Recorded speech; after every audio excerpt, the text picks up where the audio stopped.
Amène au livre du week-end une nouvelle intitulée Gris-Gris et signée Safa Amrani.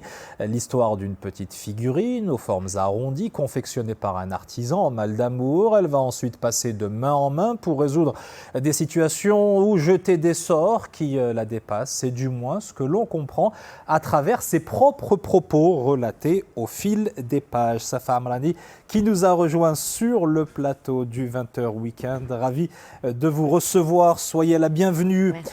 L'idée de votre nouvelle est absolument géniale. Comment est-ce que ça vous est venu à l'esprit de vous mettre ainsi dans la tête d'un gris-gris? Alors, le gris-gris, en fait, c'est vraiment une vraie rencontre pour ce qu'elle a de magique, entre guillemets, parce que cet objet, en fait, qui est dépourvu de passé, dépourvu d'histoire, est capable vraiment d'accueillir en fait en lui toutes les histoires des gens qu'il rencontre au fur et à mesure du livre. Et donc pour moi c'était une occasion quelque part de se mettre dans la peau de cette chose, d'oublier un peu tous les jugements, tous les préjugés, tout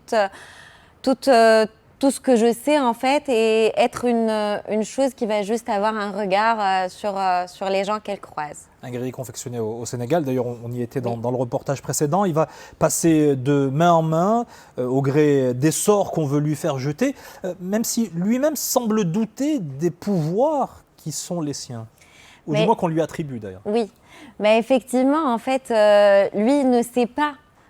Elle, en fait, dans le livre, elle est au féminin. Le gris-gris oui, elle est masculin, mais effectivement, voilà, dans le livre, c'est un personnage féminin. Et en fait, elle ne sait pas si vraiment sa présence a un impact sur son entourage ou si c'est le fruit d'une coïncidence finalement. Et donc, en fait, elle est juste là et par sa présence, elle observe ce qui l'entoure. Elle porte un regard, en fait, dépourvu de jugement précisément sur les personnages qui la prennent. Cette dimension d'interrogation, elle est en plus amplifiée par le regard qu'elle porte sur ses différents propriétaires. Elle observe avec beaucoup de distance, beaucoup d'interrogation et même d'étonnement sur ce qu'on est en train de faire devant elle. Oui, en fait, je pense que ce que j'ai ressenti, c'est que cette chose a une infinie capacité d'empathie et par le fait qu'elle n'ait pas de mémoire, a aussi la possibilité d'observer les autres sans leur porter un jugement.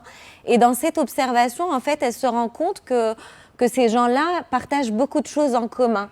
Même s'ils sont très différents, ils sont dans des contextes complètement différents, mais en fait, ils partagent en commun quelque chose qui leur manque, ce manque et cette fragilité, cette sensibilité qui est mélancolie, une certaine tristesse. Oui, qui est très humaine, en fait, finalement, et qui est un peu le ressort de nous tous.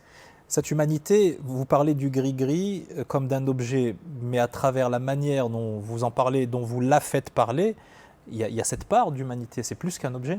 Oui, au final, en fait, c'est un objet pour ce qu'on a dit, le fait qu'il n'a pas d'histoire et qu'il n'a pas de jugement à apporter. Mais en même temps, cet objet a une âme. Et cette âme est pleine d'empathie et pleine de bienveillance, en fait, et est capable d'écoute. Et du fait qu'elle n'ait pas d'ego, qu'elle n'ait pas d'orgueil, qu'elle soit vraiment dépourvue de toutes ces choses qui nous sont propres, nous les humains, en fait, elle a cette capacité de rencontrer l'autre. Et donc, c'est des vraies rencontres qu'elle fait avec toutes les personnes qui la colportent d'un endroit à un autre. Justement, certains y voient un objet avec des pouvoirs, d'autres y voient une œuvre d'art, un objet décoratif même, c'est ce qui va la faire voyager, elle va sillonner comme ça le monde entier, elle nous emporte avec elle. Oui, en effet, elle est née, comme vous l'avez dit, au Sénégal, mais au fur et à mesure de ses rencontres, elle va se retrouver à Fès, au Maroc, elle va se retrouver à Paris aussi. Dans une église. Dans une église, dans le 5e arrondissement. Et en fait, elle va donc cheminer au gré de ces rencontres-là. Et d'ailleurs, dans le texte, elle dit que on ne voyage pas vraiment, on se laisse porter. Et en fait, le voyage, finalement, c'est vraiment dans le regard, dans tout ce qu'elle va traverser au fur et à mesure des pays et des lieux. Elle vous inspire beaucoup. Il faut dire que vous êtes ingénieur de formation et de profession, chef d'entreprise. Comment est-ce que vous êtes arrivé à cette histoire et à cette envie de coucher cela sur le papier? Alors l'envie, en effet, et en fait d'ailleurs dans le texte, on parle beaucoup d'envie. L'envie est quelque chose de très important dans ce texte parce que pour moi c'est là la magie en fait. Toute la magie de ce gris-gris, il est dans l'envie sincère et humaine et profonde des gens qui veulent lui faire exaucer leurs rêves. Et en fait, moi, ça a été l'écriture, elle m'a toujours accompagnée depuis très petite.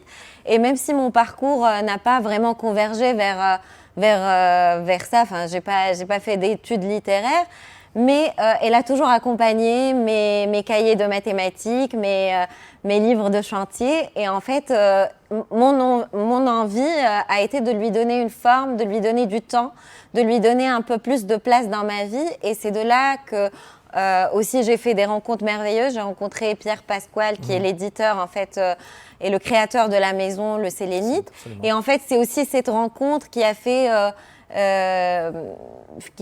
donner voilà, plus de place à l'écriture dans ma vie et lui a donné cette forme que je trouve merveilleuse. Pour moi, tout ça, c'est que des surprises et c'est que vraiment du bonheur d'être dans des rencontres, de parler avec des gens à propos de la littérature. Pour moi, c'est un petit texte qui se lit vraiment très facilement. On me demande souvent comment entrer dans la lecture, dans la littérature. C'est un très bon moyen de le faire. Ça vous a donné envie de basculer vers un roman, quelque chose de plus dense? Mais l'envie est toujours là, oui.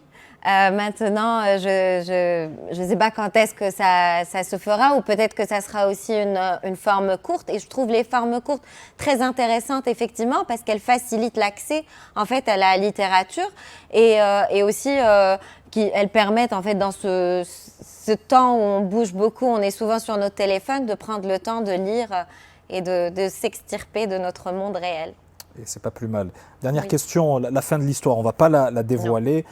Elle est pleine de poésie, absolument délicieuse. Elle est précédée d'une discussion, j'ai trouvé ça extraordinaire, surnaturelle, avec un chat noir. Est-ce que ce n'est pas le comble pour un gris-gris finalement? Quelque part, cette rencontre avec le chat noir, c'est une rencontre avec quelqu'un, un être qui lui ressemble le plus parce qu'il a la même innocence en fait, il a cette capacité d'amour finalement parce que lui aussi il est dépourvu d'ego, il est dépourvu d'orgueil encore une fois et donc il est capable de s'intéresser à l'autre et il est capable d'aimer au sens idéaliste un peu de l'amour en fait pour ce qu'il a de beau d'autre. Oui, voilà, exactement. Et cette discussion dans le silence entre ce chat noir et ce gris-gris est absolument savoureuse. Merci infiniment, Safa Amrani. Merci à vous. Gris-gris, c'est votre belle histoire. C'est aux éditions Le Sélénite. C'est très joliment édité en plus. C'est très, très agréable comme objet à manier et à lire, bien entendu. Et pour clore cette édition, on retourne à Marrakech avec cette exposition.